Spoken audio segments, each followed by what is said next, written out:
Hey there. Before we get into this episode, I want to let you know that I'm going to be hosting a free 2-hour virtual workshop called Becoming Your Most Favorite Version of You, where we're going to be prepping to walk into 2025 as our most radiant favorite versions of ourselves.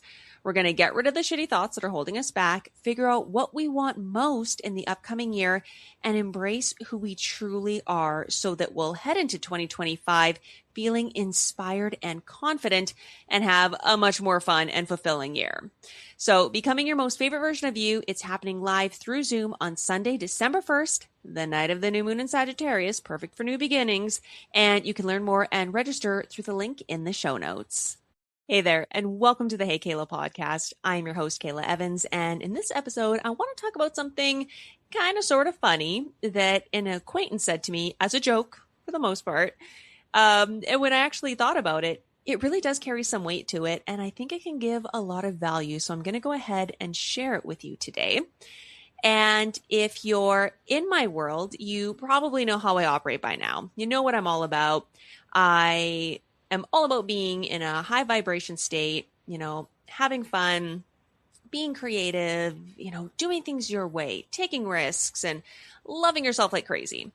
And sometimes, yes, I can totally see how that comes off as being maybe too soft or too woo-woo or too wishy-washy. And I can totally see how it can even lead to somebody asking me the question, do you even work? Yep.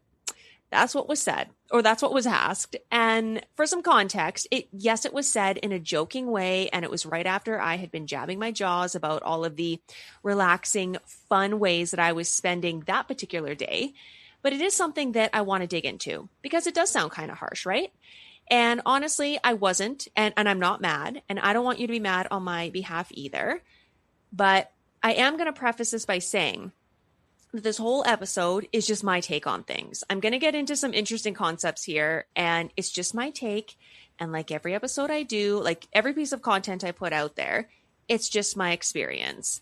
But since we are almost in 2025 and the internet can be real internet-y sometimes, I feel like I just want to make this really clear that anything I say, it's just my observation, it's just my experience. And as always, take what you want, leave what you don't need. And this is also no shame or shade to anybody who operates in a different way. And I know I've said this before, but we're having more and more downloads every week. I'm having more and more people join the community.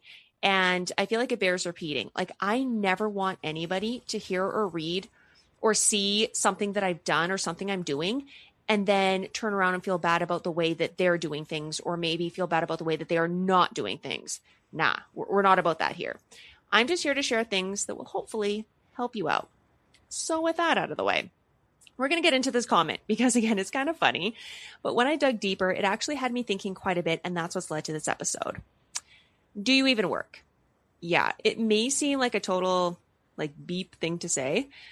We all have deadlines. We all have to-do lists. We all have a squajillion things that we do every single day. And when you hear or see someone taking an hour to themselves in the morning to meditate or maybe enjoy their coffee in peace, or you see somebody taking the afternoon off to go for a massage, it can be frustrating. We can get jealous. We can get envious of it. But what if we, instead of getting frustrated or worked up about it, we thought about the way that we're just all different and we can all work and live in a way that's different from one another. And my approach to work and life is one that embraces that flow. And I like to embrace my intuition and my creativity. And this outlook, it's completely transformed my life. And things for me now feel less like a grind and more like a dance. And I will literally dance while I'm at work, while I'm at my desk, while I'm at my house. Yes, I'm alone. Nobody really sees me. Unless someone's peeping in the curtains, but hopefully that's not happening. But that's just how I like to live and work for the most part.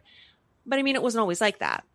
In my former life on camera, I was in a very, type A, masculine, overachieving, high pressure career. I was in live television and radio. I was doing documentaries, that kind of thing. I was in the public eye all the time.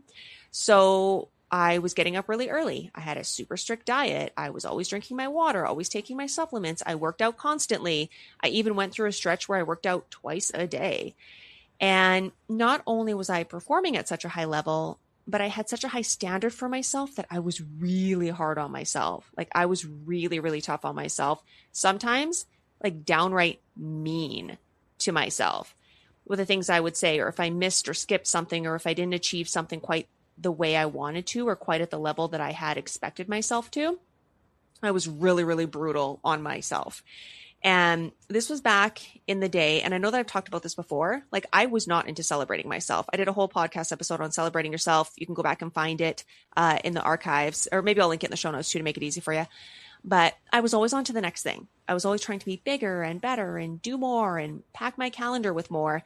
And it was never my first instinct to put myself first. Either, or I guess I should say neither, my mental health, or my emotional well-being. My physical health, that was always pretty good. I mean, again, I worked out like crazy, and I've always invested a lot in my appearance, as somebody on television would. But when it came to my mental health or my emotional well-being, I could not care about myself less. I couldn't care about myself less. I was doing everything for everyone else, and it was a way of doing life that it doesn't really align with who I truly am. Yes, I want to help people and serve people, but I want to work and live and flow in a way that feels really good to me. And I started to become really, really aware of how I was out of alignment when I started my spiritual kind of personal development journey back around 2016. And then I became really clearly, blatantly aware of it when I quit that corporate career and started working for myself full time in 2022. Because when I was first on my own a couple of years ago, I swung to the other side of the scale where, oh yeah, I was super gentle on myself. If I didn't feel like working, I wouldn't. If I didn't feel like working out, I wouldn't. I listened to every single whim and feeling and emotion that I had. And that wasn't great for me either, because I was honestly just kind of slacking and I was babying myself way too much. I was too soft on myself. It was not great. It felt great at first, but it wasn't great. And now I'm in a place where I feel like I found that happy medium for me, where I'm doing the work that I have to do, but I'm also doing the work that I want to do, and I'm doing it in a way that I want to do it. And that, of course, if you're enjoying what you're doing, you're going to keep doing it. You're going to stay consistent. You're going to get better results. So, do I even work? Yes, of course I do. I have a house. I have a mortgage. I have a dog I have to feed. I have a me I have to feed. Of course I work. I just mostly work in a more feminine energy kind of way. And this is where things are going to get a little woo-woo, I think. So stay with me here, because maybe you want to work in a more kinder, gentler way as well. Or maybe you want to start, right? Where do we go from here? So when I say feminine energy, it's super misunderstood. And when I first started hearing about it, again, back around 2016, I just thought it meant being a super girly girl, wearing a lot of pink and having a man provide for you, all the things I don't want. But obviously, I was beyond wrong. And feminine energy, when you look into it, it actually transcends gender. It has nothing to do with the actual gender of the person, because all of us have both feminine and masculine energy within us. So when they say feminine energy, they mean your qualities like your intuition, your creativity, being nurturing, being empathetic, being fluid with how you live your life. Whereas masculine energy, it's more of the tough stuff, right? It's structure, it's logic, it's taking action. And again, we all have both. We both need both. Both you and I, we both need both. And we all move between those two energies depending on what we are doing or what we need to do. So maybe the easiest thing to do is I'll give you some examples from my own life and business. When I'm hosting a live hockey game, either with the Jets or the Moose, I am fully in my masculine energy, right? I'm performing at my highest level. I'm super structured with countdowns and a script. I'm leading a crowd, right? I'm at the front on the Jumbotron, microphone in my hand. I'm leading the charge with the crowd. Whereas when I'm recording this podcast, I'm in my feminine. I've made my coffee. I've lit my candle. I've just opened up the mic and I'm just letting the words flow from my brain, or I should say from my heart, from my soul, right? My intuition is guiding me. I'm being creative. I'm going with the flow. I'm connecting to you, hopefully. So those are kind of the two different ways to think about it. And the very best way that I heard this explained was in a quote pic on Pinterest. And I'm going to read it. I have it written down here. It says, feminine energy embraces the art of being rather than doing. So just think about that for a second. in our life and society, it's always, what are you doing? What are you doing? Am I doing enough? Am I doing the most? Can I be doing better? How often do we think like, how are you being? You know, not what are you doing, but how are you being? You know where I'm going with that? And I am all about being yourself and having fun and enjoying life over here and living a more balanced and fulfilling existence. And I don't actually know if I believe in balance. I go back and forth between being like, yes, it can be balanced. And then I have other times where I'm like, work, work, work, or rest, rest, rest. But for the most part, I do find my days are pretty balanced. I do go hard and I do work. Obviously, I'm an entrepreneur. You work really hard for yourself for part of the day. But then there's the other part of the day where, again, I have my tea and my book and I'm snuggling with my dog and I'm taking it easy, you know, just meditating or listening to the rain over the last little while. So I'm going to share some advice from my heart to yours. If you want to start making some small changes to maybe be a little kinder, gentler, more intentional. Because I feel a lot of folks, we have embraced a more gentle life work style since the pandemic. That's how I feel anyway. You know, like a lot of us are still working from home or we're doing the hybrid. A lot of us are putting our mental health first, our own emotions first. The personal development space is just booming, right? But our traditional way of doing things still often glorifies hustle and constant action. And again, we need, for sure, there's a time and a place for everything. I mean, if we all just sat around meditating all day, nothing would ever get done. However, embracing like a life and workflow that works best for you, I think that's what leads to a lot of personal growth and fulfillment. So for me, this approach means valuing my intuition, my creativity, and getting a lot of rest, honestly, as integral parts of how I'm actually able to be so productive. And I am somebody who works with humans in a kind of, well, it's actually a pretty intimate level, right? I coach people on their confidence and I coach people on their public speaking, which the fears of public speaking at the end of the day really just come down to thoughts of I'm not worthy or I'm not good enough. Not for everybody, but that's the really common thread for a lot of us, right? I'm not good enough. I'm not fill in the blank enough.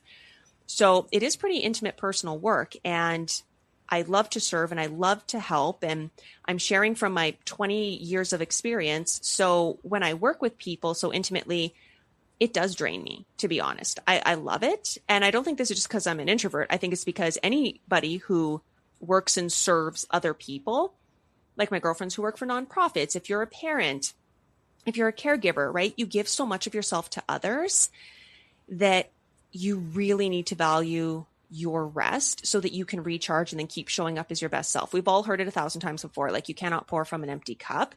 And that's kind of pretty much how I kind of live my life now. I keep saying kind of, but like it 100% is how I live my life now.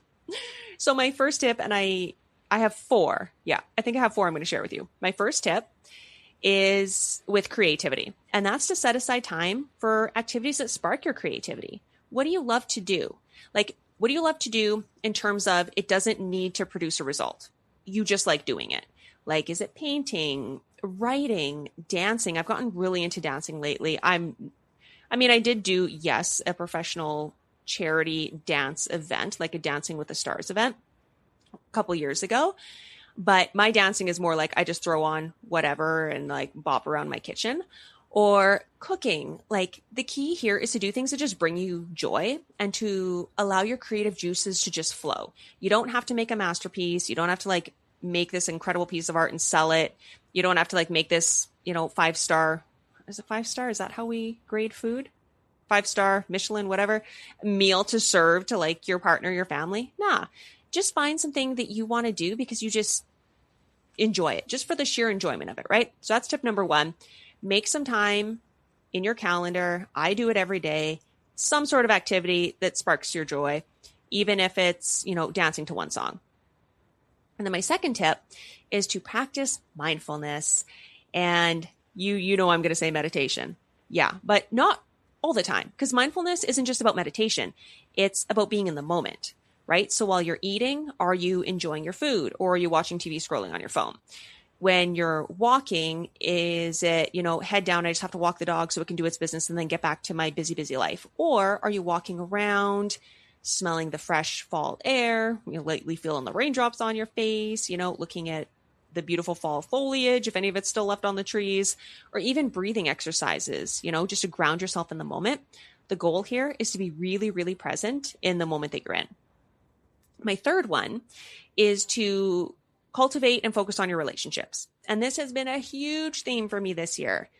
Making deep connections with friends and family, even your colleagues, like these interactions are a massive source of nurturing energy. And as an introvert and somebody who I love being alone, like I'm never lonely. I love being alone.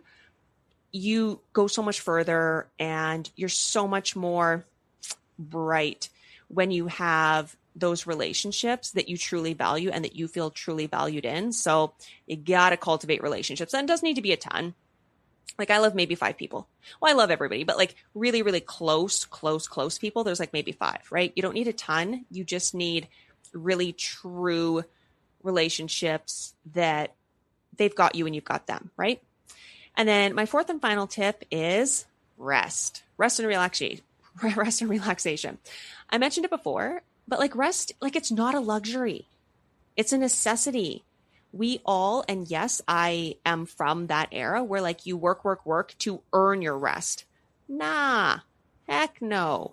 You rest or your body's going to force you to take a rest, and we don't want that. Try to, and I know this is so easy to say, embrace your downtime without the guilt, but just know that that's as crucial to your well-being as any task on your to-do list. And yes, not a parent, but I have my own things to do, and I honestly don't believe that the key is to work yourself to the bone and to be super hard on yourself and to never take time to rest up. And I grew up in a super hardworking farm family, and that definitely influenced most of my life. And I can still go out there, and there are times where I need to work harder, or I need to work longer, or I need to go all in, right? And sometimes in 1 week, like I'll host 3 hockey games, or I've got 2 networking events to go to with the 3 hockey games. And sometimes I coach or meet 4 clients a day. And, I'm at the Asper School of Business doing my thing, or I'm attending a TEDx meeting, or I'm recording this podcast. And I'm doing that all while looking after my house. I'm renovating an older house, looking after my dog and looking after myself. But I don't want to be like that every single week for the rest of my life. I don't think that's the key to success, because honestly, and this is like a side note, maybe this is a podcast for another day. If everybody who worked super, super hard was rewarded financially for all that hard work, like everybody in my family would be millionaires, and most of my friends. Like, let's be real.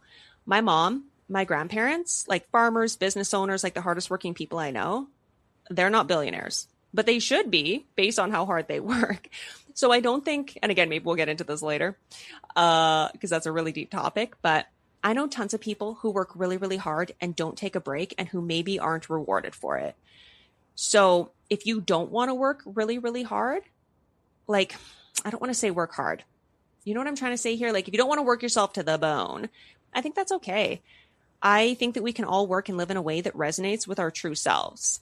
So do you even work?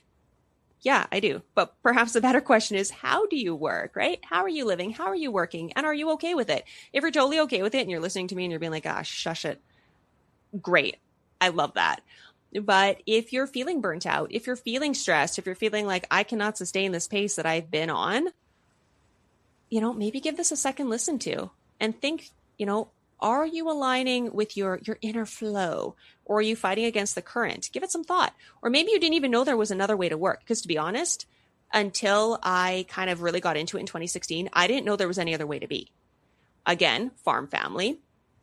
And then working in like a high adrenaline, high stress, high pressured, live television, radio environment. And I did a lot of work with sports teams. I thought that was the only way to be. Like, you go hard and there's no other way.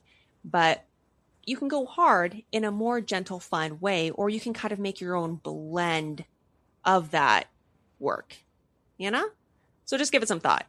Life is not about like checking boxes off, but I think it's about living in a way that feels best to you. So if you have the opportunity to embrace your own unique rhythm, and honor your intuition, and you start making some changes, I think that you can get your personal and professional life really, really good.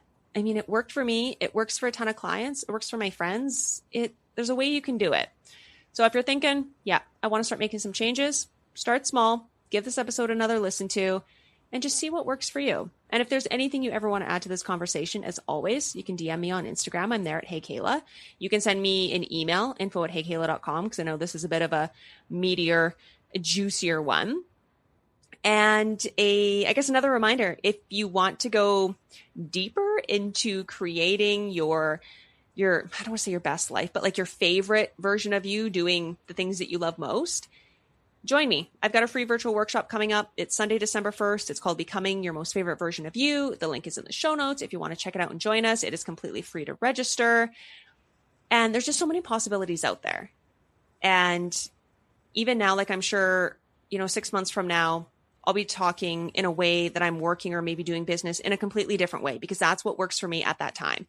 And I do believe that there are seasons, because I've lived it, where it is all about the hard work and it's all about the hustle, and you don't have a ton of downtime because you're building something. But then there's also those times where we can take a step back, ask ourselves what we truly need. And honestly, I feel like there is a way that even if you are in the thick of it, like you are building something awesome, or you're going through something intense or like crazy busy, I think you can still check in with yourself and see how you can best serve yourself, even if it's in a small little way. So I'm going to leave it with that. As always, thank you so much for hanging out with me. I hope you have the best week, and I'll talk to you soon.